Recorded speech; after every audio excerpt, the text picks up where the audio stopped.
How's it going, everyone? This is Blair from Epic Squid Fishing. Today I'm going to be breaking down some footage from my favourite local river, the Turakuri.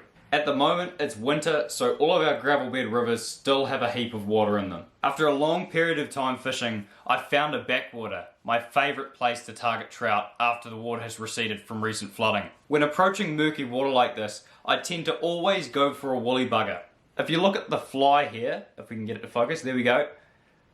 There's a lot of movement in the tail, and this will draw the fish out from a long way away. And when it's in murky water, you really want that movement to draw the fish in, because they can't see it, they just have to sense it's there, and they'll smack this like it's a little bait fish or a damselfly.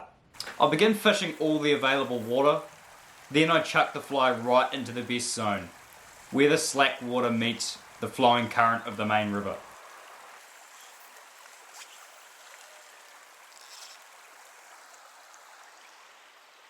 As the fly drops, I sort of give it a bit of a flick and then let it sink down to the bottom because I know it's quite deep. Then I begin stripping, and as I strip, the line comes tight. Finally I've hooked up to a fish after 4 hours. The fish jumps and then immediately turns and heads off downstream. And you can hear from the sound of the reel that it really gets going, and it nearly actually gets me into the backing. This fish then jumps again and nearly hits the tree before continuing downriver and almost breaking me off in the trees. The fish got some serious height on its jumps, and I was lucky not to throw the hook when it came clean out of the water, because I run barbless hooks. You really have to keep the pressure on the fish, otherwise the hook's just going to pop out.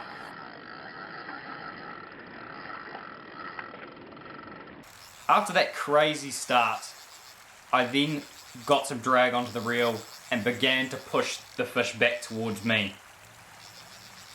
I then jumped again, and I had to put more pressure to prevent it from going back into the current, because that's really not where you want them.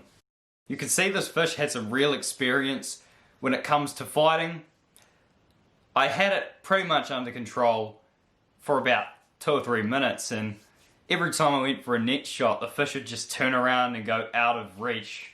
And in the winter time, this is a very apparent thing because they have much colder water temperature and they can fight much harder. This fish was a very clean rainbow for this time of year. After all that effort, I finally get it up to the net, and then it makes one last ditch effort before I put the head into the bottom of the net. It's a very nice fish of over 4 pounds. And I hadn't caught a trout in quite some time before this.